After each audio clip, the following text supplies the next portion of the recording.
like this type of player. It's a team that has a massive engine in them that they can start burning when it needs to go. But in the meantime, they keep it on idle when it needs to stay cool. Vampire continue with 3. First elimination of the game. Their miraculous crossing did go well, but they still have to go a little bit further now, and IHC will try and stop them. The push comes through. Ziol around the outside, just stopping them from hopping out the back and giving them the old swivel. Alex spotted. That's done one on the third-party engagement there. Around the side, around the edges. Osel with those off angles. Rather off angles.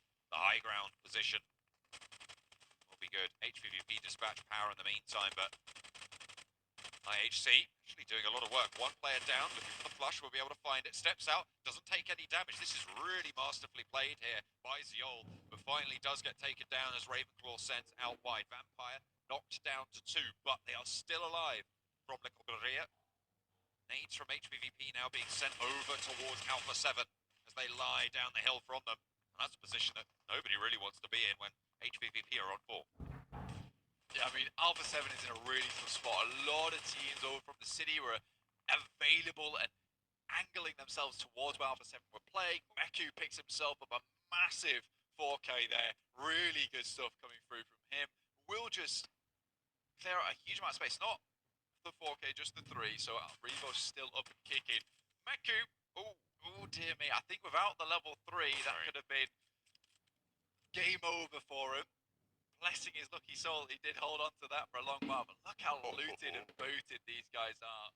Even with the AWM, look, putting the hurt towards these guys. As soon as they step out, if you can hit that shot, I mean, with down 1 game and the amount of fights they've taken, the best is going to be really damaged, so he should do the damage. That is a bold shot. I'll give him that. I like that he went for it. He's going for another as well. Not going to be able to land them with the AWM. Center circle. Vitali has stayed alive this whole time. In a fairly undetectable spot, actually. To be fair, it's covered off from a lot of angles. Unlikely that anyone actually is going to detect this until it becomes the focal point of the next circle. Yeah, Inco Gaming is playing for last chance. That is about it so far. I think that they have had some great games, but on top of that, they've also been able to hold on to some very good central positions and find themselves in an area where it works out for them. Fabian underneath the vehicle. Tixie still just trying to find these shots. Gets a good one. Doesn't quite eliminate the player. More shots coming through, and that little bit of damage is all that they needed to put the rest of the hurt in. Oh, Vampire extracting their points as well from the down 1 roster.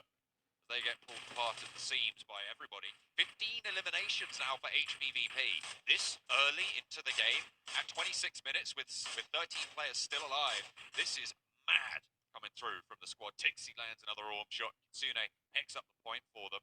16 eliminations now. Matic moves down the hillside, playing a 2-1-1 right now for HVVP in the final circles.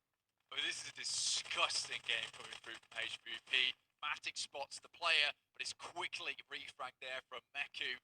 Great stuff, 17 eliminations. This will see them very far up the tables if they can secure themselves the chicken dinner as well. 2011 would set them up at 35 points, sailing them directly towards triple digits. Tixie's still got bullets in the magazine for this bad boy and looks to let it roar once again, just like Captain Messi. It's the old extended mag there, 7 rounds as well in that orb. A fearsome sight in the hands of HVVP on the high ground as well. Might be pivotal in their control there. Last player standing for Vampire, who've done very, very well to get out of La Cobreria, but the fact that Vitali is still in this Rinko is nutty.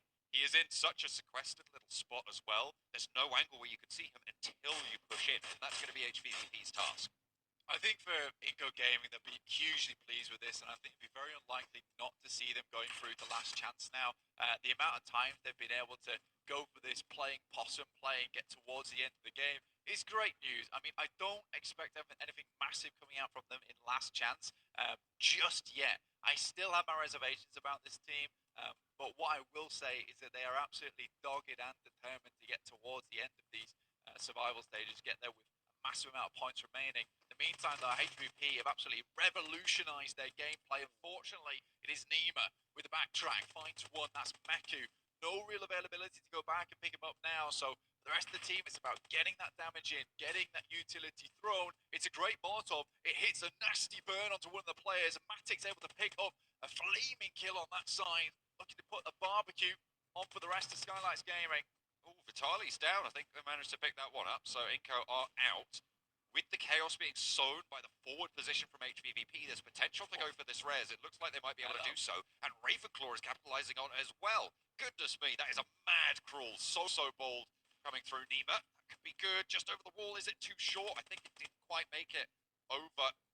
Stayed on the cover for HVVP. They did get the res out on the back as well, which gives HVVP 4 players and a position near to the building as they roll on up to the wall, playing on that door frame. That was bold. It was in full sight of that door, but the smoke was there. Yeah, it was a necessary pickup on that knock there for Meku, but I think what enables that is Matic getting that Molotov knock, in which case they immediately send a player backwards because they know that they're going to be restabilizing within the building, not likely to going to be challenging any of those doorways. So a very, very smart move there.